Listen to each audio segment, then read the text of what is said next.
నా పేరు ప్రియాంక. నేను దిల్సుఖ్ నగర్ నుంచి వచ్చిన. నేను కాంగ్రెస్ కు ఓటేసి తప్పు చేసిన. నేనే కాదు, ఇక్కడ ఉన్న ప్రతి ఒక్కరు ఓటేసి తప్పు చేసి ఇక్కడికి వచ్చిన వాళ్ళమే. ఆ కాంగ్రెస్ కి ఓటేసి తప్పు చేసి మళ్ళీ మేమే చావాలి అంటే ఎంట్రీని దాగి ఏమైనా వేసుకొని బాయిలో దుంకండి, కానీ నేను చేసే పని మాత్రం నేను చేస్తా అని మాట్లాడుతున్నాడు. అసలు ఆయన సీఎంఏనా? అసలు 2014 ముందు ఎట్లుందో తెలంగాణ, మళ్ళీ 2014 తర్వాత ఎట్లుందో తెలంగాణ, ఇప్పుడు మళ్ళీ అదే సిచ్యువేషన్కి వచ్చేలాగుంది. అసలు తెలంగాణను చూస్తుంటేనే భయం వేస్తుంది.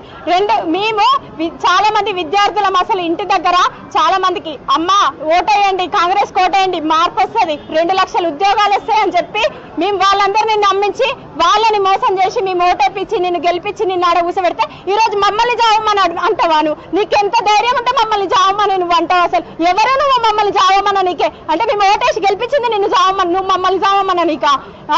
నేను ఛాలెంజ్ చేస్తున్నా. ఈ రోజు నేను కూడా ఛాలెంజ్ చేస్తున్నా, నీతో పాటు ఒక తెలంగాణ ఆడబిడ్డగా నేను ఛాలెంజ్ చేస్తున్నా. నువ్వు ఏడికి వస్తా అంటే ఆడికి మేమందరం వస్తాం, మేము మాట్లాడతాం. ఏ నాయకుల్ని పిలవం, ఎవరిని పిలవం.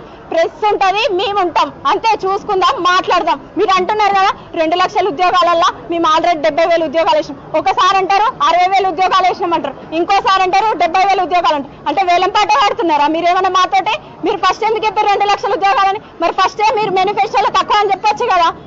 1 లక్ష ఉద్యోగాలు అంటారు, 2 లక్షల ఉద్యోగాలు అంటారు. అసలు ఏం మాట్లాడుతున్నారో మీకైనా అర్థమవుతుందా? నిజంగా చెప్తున్నా, ఈ రోజు నేను ఒక తెలంగాణ ఆడబిడ్డ చెప్తున్నా, ఒక పిచ్చోని చేతిలో రాయి పెట్టినట్టు మా తెలంగాణని ఆయన చేతిలో పెట్టి మేము నిజంగా తప్పు చేసాం అనిపిస్తుంది.